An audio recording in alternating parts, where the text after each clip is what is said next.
Lesson 10. How to find and fix the causes of your bad habits. In late 2012, I was sitting in an old apartment just a few blocks from Istanbul's most famous street, Istiklal Caddesi. I was in the middle of a 4-day trip to Turkey and my guide, Mike, was relaxing in a worn-out armchair a few feet away. Mike wasn't really a guide. He was just a guy from Mane who had been living in Turkey for 5 years, but he offered to show me around while I was visiting the country, and I took him up on it. On this particular night, I had been invited to dinner with him and a handful of his Turkish friends. There were 7 of us, and I was the only one who hadn't, at some point, smoked at least 1 pack of cigarettes per day. I asked one of the Turks how he got started. "Friends," he said. "It always starts with your friends. One friend smokes, then you try it."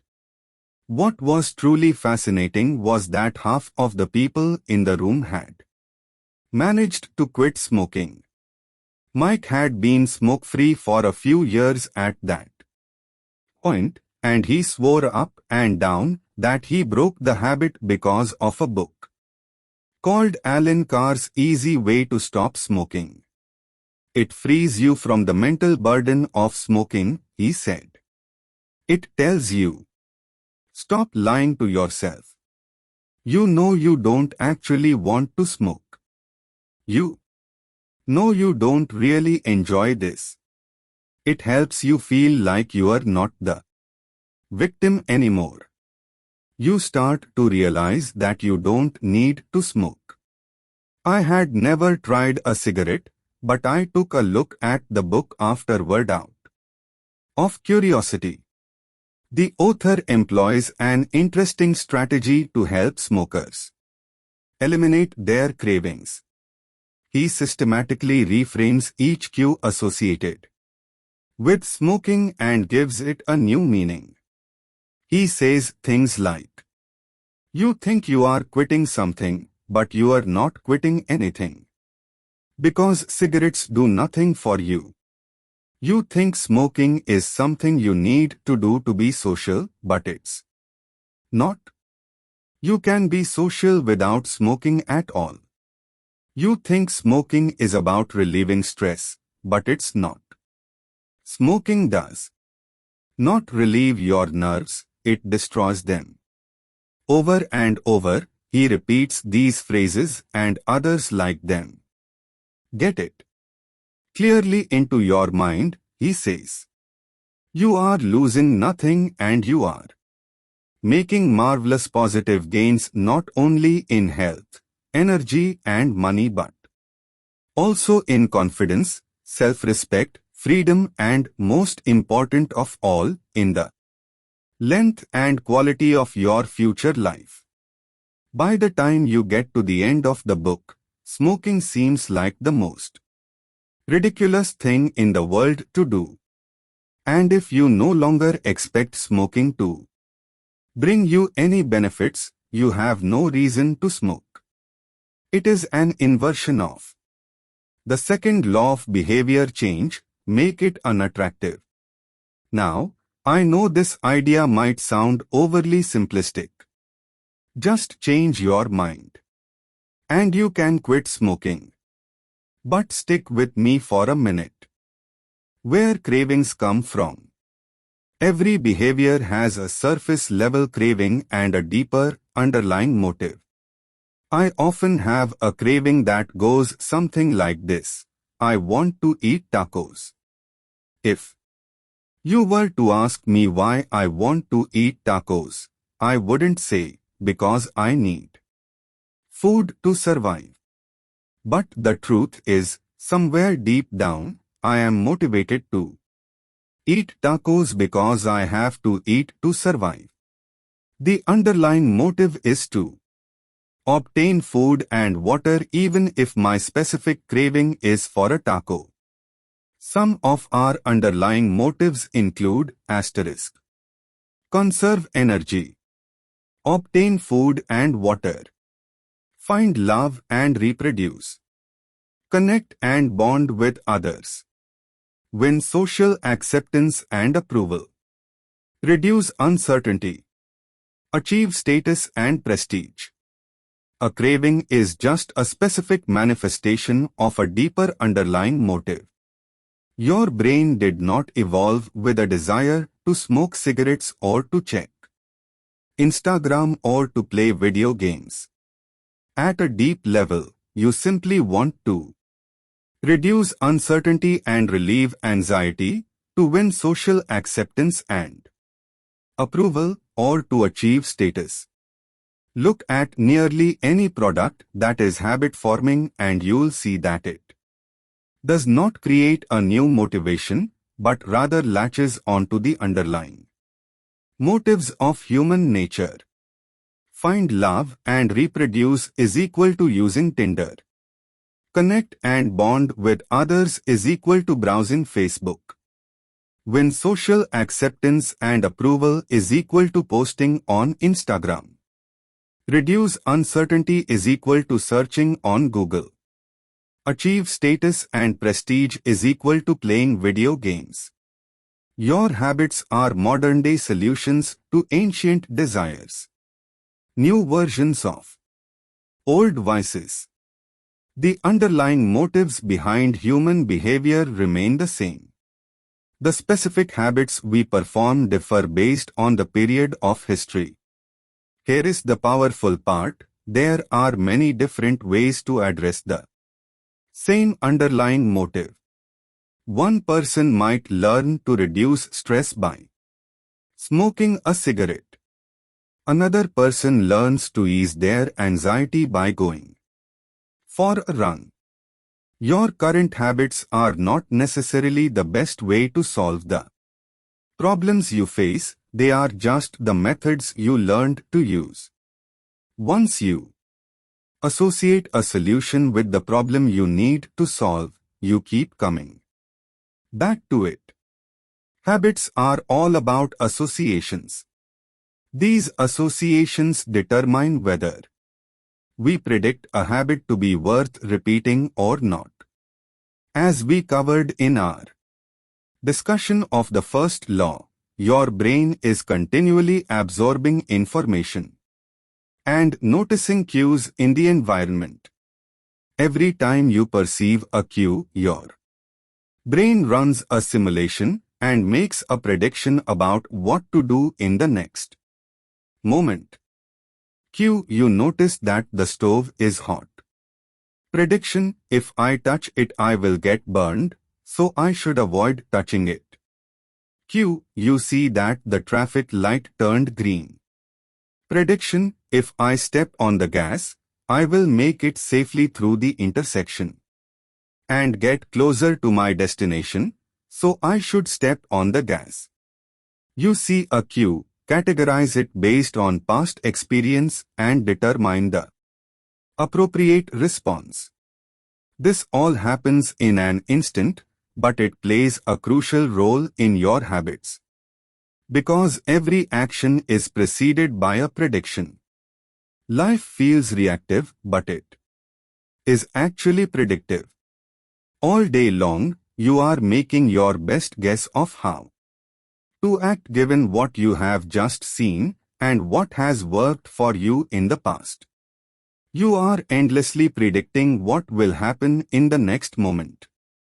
Our behavior is heavily dependent on these predictions. Put another way, our behavior is heavily dependent on how we interpret the events that happen to us, not necessarily the objective reality of the events themselves. Two people can look at the same cigarette, and one feels the urge to smoke, while the other is repulsed by the smell. The same cue can spark a good habit or a bad habit depending on your prediction. The cause of your habits. is actually the prediction that precedes them. These predictions lead to feelings, which is how we typically describe a craving, a feeling, a desire, an urge.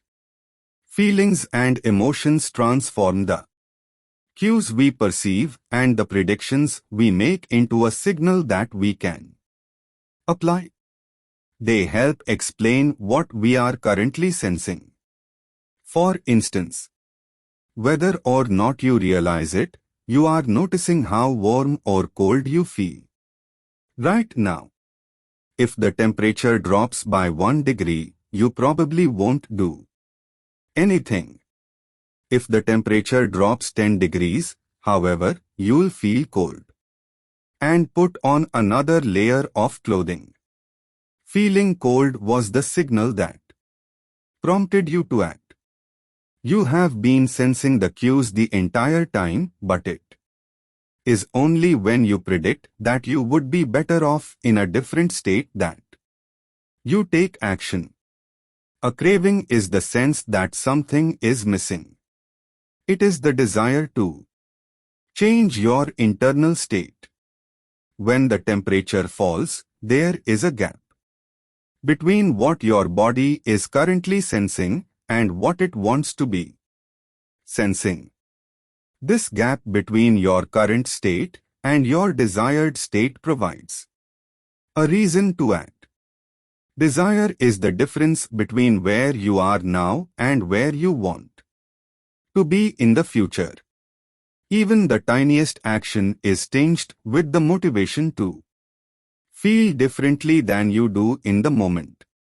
When you binge eat or light up or browse social media, what you really want is not a potato chip or a cigarette or a bunch of likes.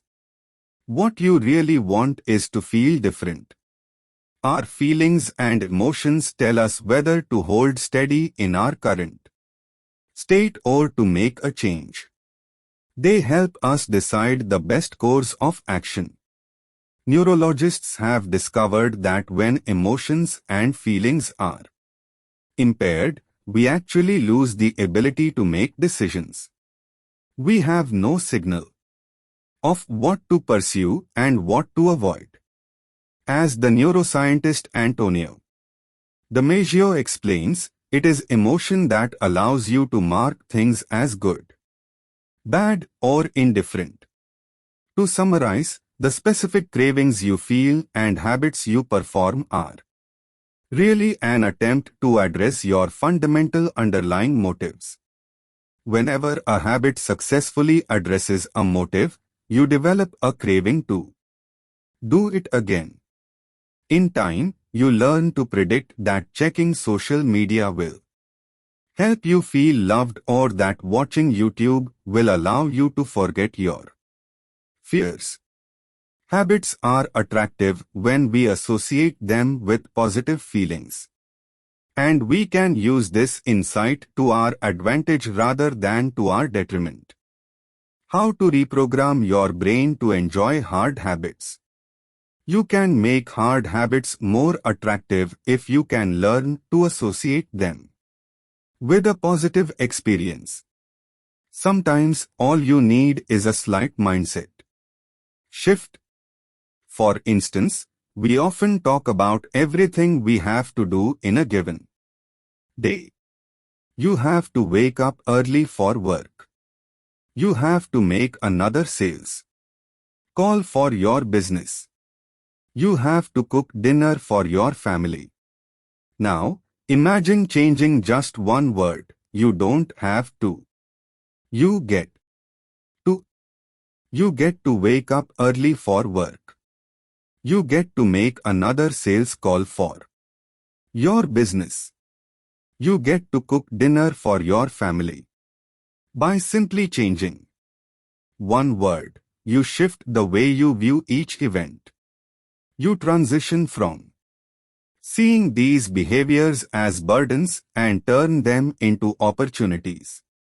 The key point is that both versions of reality are true. You have to do those things, and you also get to do them. We can find evidence for whatever mindset we choose. I once heard a story about a man who uses a wheelchair. When asked if it was difficult being confined, he responded, "I'm not confined to my wheelchair, I am liberated by it. If it wasn't for my wheelchair, I would be bedbound and never able to leave my house."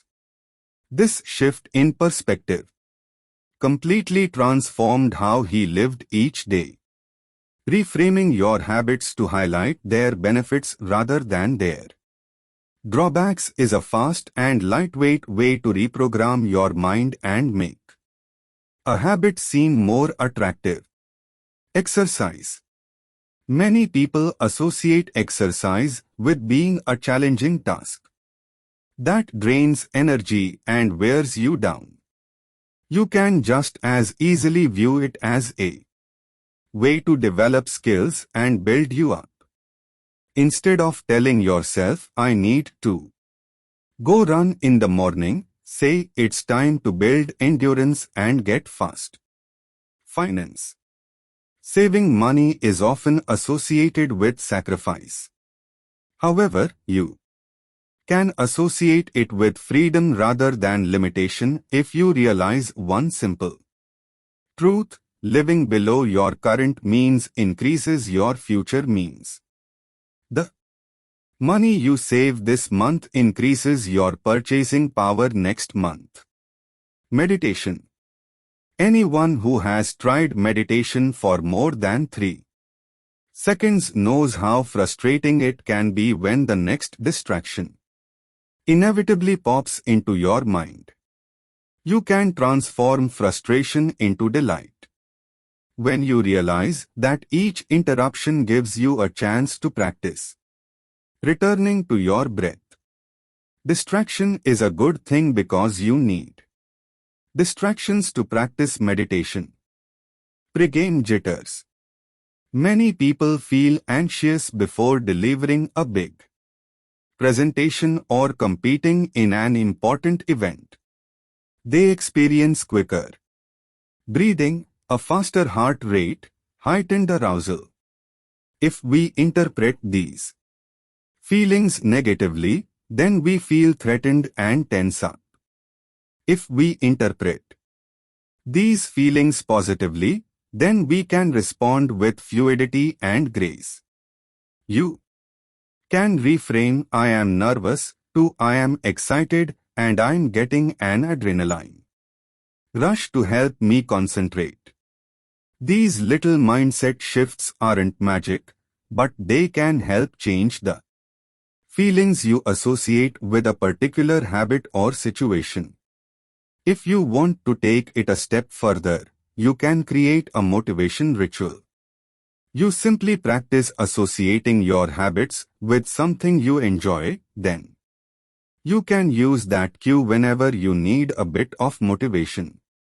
For instance, if you always play the same song before having sex, then you'll begin to link the music with the act. Whenever you want to get in the mood, just press play. Ed Latimore, a boxer and writer from Pittsburgh, benefited from a similar strategy without knowing it. "Odd realization," he wrote. "My focus and concentration goes up just by putting my headphones on while writing. I don't even have to play any music." Without realizing it, he was conditioning himself. In the beginning, he put his headphones on, played some music he enjoyed, and did focused work. After doing it 5, 10, 20 times, putting his headphones on became a cue that he automatically associated with increased focus. The craving followed naturally. Athletes use similar strategies to get themselves in the mindset to perform. During my baseball career, I developed a specific ritual of stretching and throwing before each game. The whole sequence took about 10 minutes, and I did it the same way every single time. While it physically warmed me up to play, more importantly, it put me in the right mental state. I began to associate my pregame ritual with feeling competitive and focused. Even if I wasn't motivated beforehand, by the time I was done with my ritual, I was in game mode. You can adapt this strategy for nearly any purpose. Say you want to feel happier in general. Find something that makes you truly happy, like petting your dog or taking a bubble bath, and then create a short routine that you perform every time before you do the thing you love. Maybe you take 3 deep breaths and smile. 3 deep breaths. Smile. Pet the dog. Repeat. Eventually, you'll begin to associate this breathe and smile routine with being in a good mood. It becomes a cue that means feeling happy. Once established, you can break it out anytime you need to change your emotional state. Stressed at work. Take 3 deep breaths and smile. Sad about life. 3 deep breaths and smile. Once a habit has been built, the cue can prompt a craving, even if it has little to do with the original situation.